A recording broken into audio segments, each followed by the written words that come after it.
जहां बस्तर दौरे पर केंद्रीय गृह मंत्री अमित शाह, अमरवाटिका जाएंगे केंद्रीय गृह मंत्री अमित शाह। अहम खबर आपको बता दें, जगदलपुर से जहां बस्तर दौरे पर है केंद्रीय गृह मंत्री अमित शाह, देर रात पहुंचे हैं और अब अलग अलग कार्यक्रम तय किए गए हैं। अमरवाटिका जाएंगे, शहीदों को श्रद्धांजलि अर्पित करेंगे केंद्रीय गृह मंत्री अमित शाह।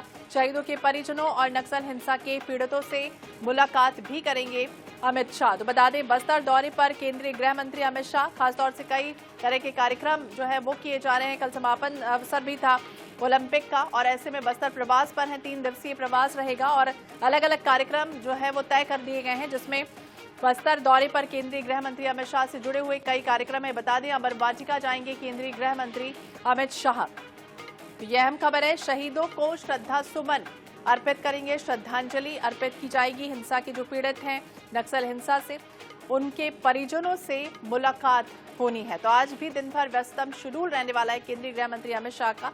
अमरवाटिका में भी खास कार्यक्रम आयोजित किए गए हैं, जहां पर शिरकत करेंगे केंद्रीय गृह मंत्री अमित शाह। तो 3 दिवसीय प्रवास पर हैं, अलग अलग कार्यक्रम तय किए गए हैं और उसमें शिरकत भी करते हुए नजर आएंगे। हाल ही में जिस तरह से एक टारगेट सेट किया गया था नक्सल को लेकर, और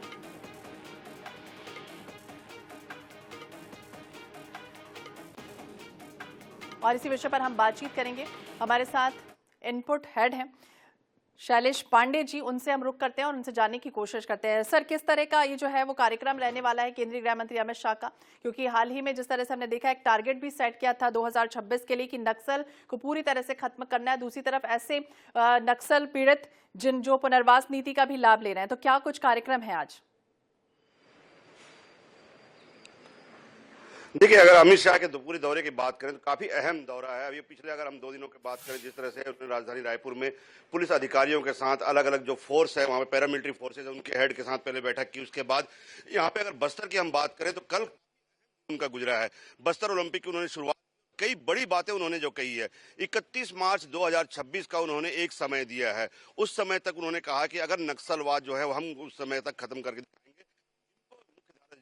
आयात कर दिया जाएगा। उन्होंने 2 टूक लहजे में कहा। इसके अलावा उन्होंने विकास की जो बातें कही हैं, जो केंद्रीय बजट उन्होंने बढ़ाने की बात कही है, तमाम चीजें जो उन्होंने वहाँ पे बस्तर ओलंपिक के समापन में कही, वहाँ पे उद्घाटन में कही। इसके बाद सर्किट हाउस में एक अहम बैठक उन्होंने करी, वहाँ जनजातीय समुदायों के साथ, जो बस्तर के अलग अलग जनजातीय समुदाय, करीबन 26 जनजातीय समुदाय हैं। जनजातीय समुदाय करीबन 26 जनजातीय समुदाय हैं, मांझी हैं, केवट है, यादव है, उनके साथ उन्होंने अहम बैठक की और उनकी तमाम मांगे सुनी। चाहे 6ठी अनुसूची में उन्हें आरक्षण देने की बात हो, बेरोजगारी की बात हो, उनको जमीन का आवासीय पट्टा देने की बात हो, वन भूमि का पट्टा देने की बात हो, उनकी जमीनों को खरीद फरोख्त को लेकर नए नियम लागू करने की बात हो, वो उन्होंने कही है।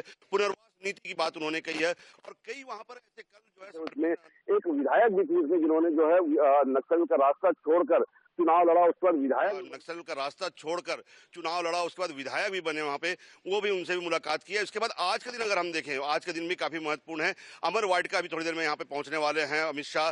यहाँ पर वो श्रद्धा सुमन अर्पित करेंगे जो दिवंगत जो लोग हैं, शहीद जो हुए हैं नक्सल हिंसा में। उसके अलावा कुछ वहाँ पे परिजन उनके आएंगे, काफी संख्या में करीबन 150 के आसपास वहाँ पे परिजन हैं, उनसे वो मुलाकात करेंगे। पुनर्वास नीति के बारे में उन्हें बातचीत करेंगे। पुनर्वास नीति में जिस तरह से विस्थापन को लेकर गरीब उन्हें जो है प्रधानमंत्री आवास देने की बात हुई है, 5 लाख रुपए देने, वो नगद देने की बात हुई है। इसके अलावा वनवासी पट्टा देने की बात हुई है, तमाम चीजें, नौकरियों में आरक्षण देने की बात हुई है, सेना में भर्ती में आरक्षण देने की बात हुई है।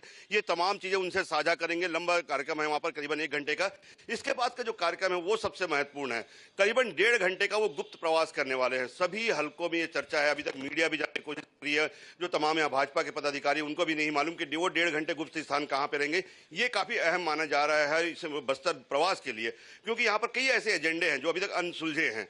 हो सकता है अमित शाह इस बारे में किसी टॉप लीडर से यहाँ पर बात करें, किसी बड़े नेताओं से बात करें, जो यहाँ पे आदिवासी समाज के जो प्रमुख हैं उनसे बात करें, या फिर किसी कैंप में, जो सबसे बड़ी बात है 5 कैंपों को यहाँ पे अलर्ट किया गया है कि अमित शाह किसी भी कैंप में अचानक पहुंच सकते हैं, वहां जवानों से मुलाकात कर सकते हैं। आसपास के जो एरिया है वहां पे किस तरह से ग्रामीण वहां पे जो जवानों के साथ कैंप में घुल मिल कर रह रहे हैं। कुछ कैंपों के हम आपके बात बता दें, कुछ कैंपों में हमने यहाँ पे दौरा किया तो कैंपों में जो नजारा है वो अद्भुत था।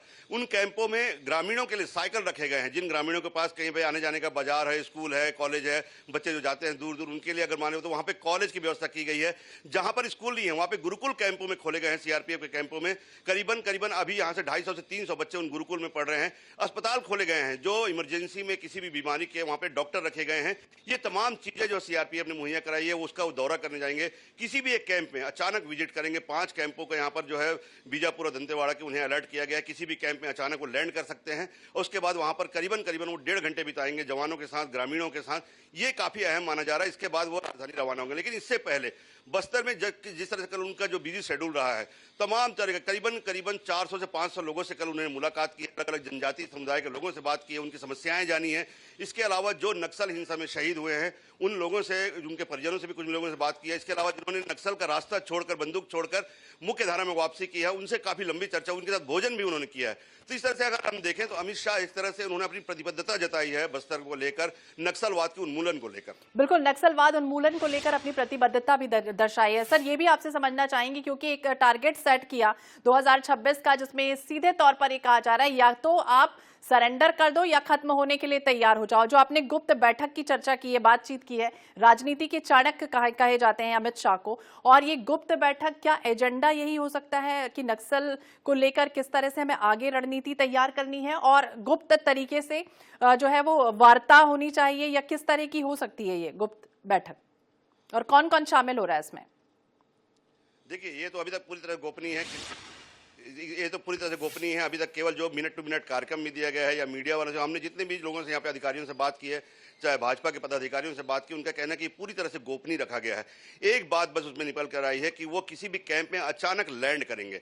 हेलीकॉप्टर का 10 मिनट का फ्लाइट टाइम दिया गया है, मतलब 10 मिनट में यहाँ से उड़कर वो किसी कैंप में पहुंचेंगे। 5 कैंपों को, बीजापुर के, दंतेवाड़ा के 5 कैंपों को अलर्ट किया गया है। वो किसी भी एक कैंप में अचानक पहुंच सकते हैं। और उस कैंप में पहुंचकर जो हमें अंदाजा है, न केवल वो कैंप में जवानों से बात करेंगे, उनका हौसला अफजाई करेंगे। वो जिस तरह से नक्सल मोर्चे पर, इस दुरूह नक्सल मोर्चे पर जो है जिस तरह से साहस के साथ डटे हुए हैं और जिस तरह से नक्सलवाद के खिलाफ लड़ाई है, तो उन जवानों के साहस की बात करेंगे, उनके हौसला अफजाई करेंगे, वहां पे कुछ समय बिताएंगे। और उसी बीच में ये माना जा रहा है, ये अंदाजा लगाया जा रहा है कि वहां के जो आसपास के जो काफी ग्रामीण जो नक्सल प्रभावित है, नक्सल हिंसा से प्रभावित है, किसी के घर लूट गए, किसी के परिजन जो है वो मारे गए, उनसे मुलाकात करेंगे, उन ग्रामीणों से, ये माना जा रहा है। लेकिन अभी तक इस गुप्त बैठक का एजेंडा जो है वो सामने नहीं लाएगा। लेकिन दूसरी तरफ अगर हम बात करें, जो हलकों में यहाँ चर्चा है, कल जो जनजातीय समाज के जो लोग हैं, गोंडी है, हल्बी है, मांझी है, हिड़वा है, उन सारे लोगों से उन्होंने बात की है। तो उन्हें एक बातें निकलकर सामने आई कि उन सबसे न केवल उनका जो कहना था कि न केवल हिंसा के मोर्चे पर, न केवल बंदूक के मोर्चे पर, न केवल हथियार के मोर्चे पर, बल्कि सामाजिक रास्ते के मोर्चे पर भी, आर्थिक के मोर्चे पर भी, विकास के मोर्चे पर भी नक्सलवाद के खिलाफ लड़ाई लड़ने की पूरी तैयारी है। और इसलिए उन्होंने उनकी समस्याएं जानी, उनकी तमाम चीजों को लेकर उन्होंने कहा, उन्होंने दिल्ली भी आमंत्रित किया कि अगर आपको आरक्षण की बात है, उसके लिए आइए आप दिल्ली में हम बैठकर बात करेंगे, तमाम नीति तय करेंगे। इसके अलावा अगर पुनर्वास की बात है, जमीन उनके अगर खो गए हैं तो उनकी हम बात करेंगे। वनवासी भूमि जहां पे रहते हैं उनके अगर पट्टा देने में देरी हो रही है, हम उनकी बात करेंगे। संसाधनों की सुविधाओं की बात करने, अगर वहां पे चावल नहीं पहुंच रहा है, यहाँ पे दवाइयां नहीं पहुंच रही है, शिक्षा के माध्यम नहीं पहुंच रहे हैं, उसकी हम बात करेंगे। बेरोजगारी की बात करेंगे, आरक्षण अगर हम देने की बात हुई, जनजातीय समुदाय को आरक्षण हम देंगे, उनकी बात करेंगे। ये उन्होंने तमाम समुदाय के प्रमुखों को आमंत्रित किया दिल्ली कि हमारे साथ दिल्ली आइए, वहां बैठिए और तमाम तरह की सुविधाओं को जो लेकर, जब समस्याओं को लेकर बात करेंगे। तो ये माना जा रहा है कि केवल एक मोर्चे पर नहीं, केवल हिंसा के मोर्चे पर नहीं, अब केंद्र सरकार इस नक्सलवाद की लड़ाई को हर मोर्चे पर, सामाजिक, आर्थिक, विकास, राजनीति, तमाम मोर्चों पर एक साथ 5 मोर्चों पर लड़ना चाहती है। और उनका एक ही लक्ष्य, जैसे कि अमित शाह ने कल कहा, 31 मार्च 2026 का उन्होंने समय दिया है, तब तक नक्सलवाद का सफाया होगा। और जो भी नक्सलवाद से जुड़े लोग हैं उनको उन्होंने 2 टूक लहजे में ये संदेश दिया कि या तो आप मुख्य धारा में वापसी कर ले हमारे साथ, या फिर सफाई के लिए तैयार रहें। तो बिल्कुल सफाई के लिए तैयार हो जाए या मुख्य धारा में जुड़ने के लिए बिल्कुल पूरी तरह से कवायद तेज हो चुकी है। आने वाले समय में देखना होगा किस तरह की स्थितियां बनती हैं। हालांकि ये दौरा काफी अहम है, नजर बनाए रखिए। सर, बहुत बहुत शुक्रिया बातचीत करने के लिए, इतनी अच्छी जानकारी देने के लिए, हमारे दर्शकों को ये बताने के लिए कि आखिरकार केंद्रीय गृह मंत्री अमित शाह जिस तरह से पहुंचे हुए हैं, इसके बाद किस तरह की रणनीति यहां पर तैयार हो रही है। और अब बात करेंगे बीजापुर से अहम खबर की, जहां छत्तीसगढ़ के दौरे पर केंद्रीय गृह मंत्री अमित शाह। इस वक्त की अहम खबर यही है, सबसे महत्वपूर्ण छत्तीसगढ़ से जुड़ी हुई है, जहां बस्तर दौरे का दूसरा दिन है केंद्रीय गृह मंत्री अमित शाह का। गुंडम कैंप जाएंगे केंद्रीय गृह मंत्री अमित शाह। ग्रामीणों से चौपाल के जरिए सीधे संवाद की तैयारी की जा रही है। तो बीजापुर का सरहदी गांव है गुंडम, और यहां पर केंद्रीय गृह मंत्री अमित शाह पहुंचेंगे। हाल ही में यहां पर एक नया कैंप खोला गया है, और कैंप जैसे ही खुला, नक्सलियों ने, आपको याद होगा, यहां पर हमला भी किया था। तो अमित शाह के बस्तर दौरे का दूसरा दिन है, बीजापुर का गुंडम कैंप, वहां पर पहुंचेंगे। ग्रामीणों से चौपाल के जरिए सीधे संवाद की तैयारी की जा रही है। सरहदी गांव है बीजापुर का गुंडम जिसे कहा जाता है, और हाल ही में यहां पर एक नया कैंप खुला है। और जैसे ही कैंप खुला है, इसके बाद आपको याद होगा कि नक्सलियों ने यहां पर हमला किया था। सबसे महफूज ठिकाना गुंडम ही नक्सलियों का माना जाता रहा है। तो नक्सली कमांडर हिड़मा के गांव पूवर्ती से 7 किलोमीटर की दूरी पर यह कुंडम गांव है।